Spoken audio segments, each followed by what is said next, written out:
안녕하세요. 이강훈 변호사입니다. 이번 시간에는 증인 이외의 증거조사와 피고인 신문에 대해서 알아보도록 하겠습니다. 먼저 공무서 등에 대한 조회를 살펴보죠. 공무서 등에 대한 조회는 법원이 행정기관이나 회사, 기타 단체에 재판에서 쟁점이 되는 사실에 관한 답변이나 자료를 제출해달라고 요청을 해서 회신받는 절차입니다. 사실조회 신청이나 문서송부 촉탁이라고 하는 제목으로 신청하기도 합니다. 예시로 보여드리는 사실조회 신청에서 보는 것처럼 사실조회할 것과 조회할 사항, 입증할 사항을 기재하는데 조회할 사항은 물어보는 내용을 기재합니다. 보통 별지로 따로 첨부를 합니다. 법원이 이 별지를 복사해서 조회할 기관에 보내주기 때문입니다. 화면의 신청서는 문서를 보내달라고 하는 신청서인데요. 문서를 보관하고 있는 기관, 보내달라고 요청하는 문서의 제목 내지 취지, 입증할 사항을 기재합니다. 보내달라는 문서는 별지로 따로 첨부했습니다. 공공기관에 있는 문서 제목을 모르면 어떤 취지의 문서인지 구체적으로 적어냅니다. 다음으로 감정에 대해서 알아봅니다. 검사는 수사 과정에서 중요한 증거에 대해서 이미 공신력 있는 감정인을 통해서 감정 결과를 얻어 재판에 그 감정서를 증거로 내놓는 경우가 많습니다. 그러나 어떤 물적 증거는 피고인이 다투는데 감정이 안 된 경우가 있는데요. 이때 보통 법원이 검사를 통해서 감정을 하도록 명하지만 피고인이 감정을 신청하는 경우도 있습니다. 화면에 제시된 휴대폰 문자 메시지 감정 신청도 피고인이 신청하는 경우입니다. 형사재판의 감정은 법원이 그 감정 비용을 부담합니다. 법원이 지정한 감정인이 감정을 하고 나서 감정서로도 궁금증이 다 풀리지 않으면 감정인을 출석시켜서 신문을 할 수 있는데 이때 증인신문과 동일한 방법으로 교차로 신문을 할 수가 있습니다. 다음으로 검증에 대해서 알아봅니다.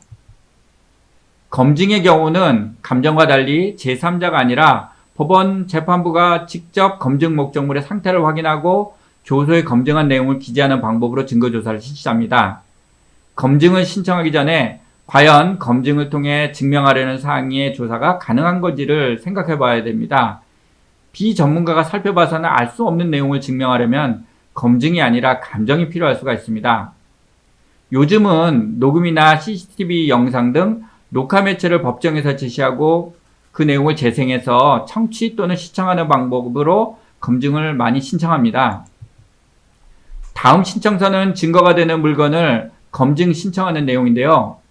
검증 목적물을 보통 육안으로 관찰하고 그 내용을 조서에 기록하는 방법으로 검증을 합니다.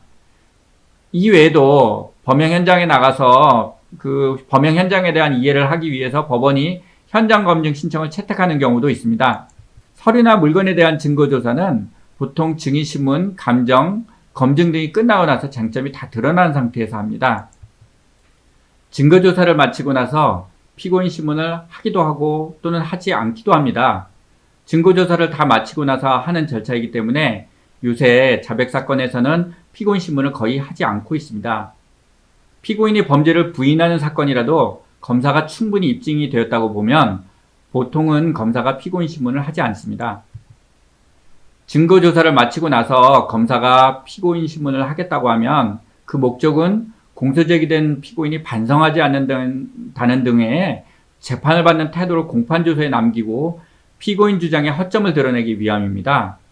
그럴 필요까지 없으면 보통 검사는 피고인 신문을 하지 않습니다. 검사의 피고인 신문에서 피고인은 자기에게 불리한 진술을 하지 않을 권리가 있습니다. 그리고 질문별로 선택해서 진술 거부권을 행사할 수도 있습니다.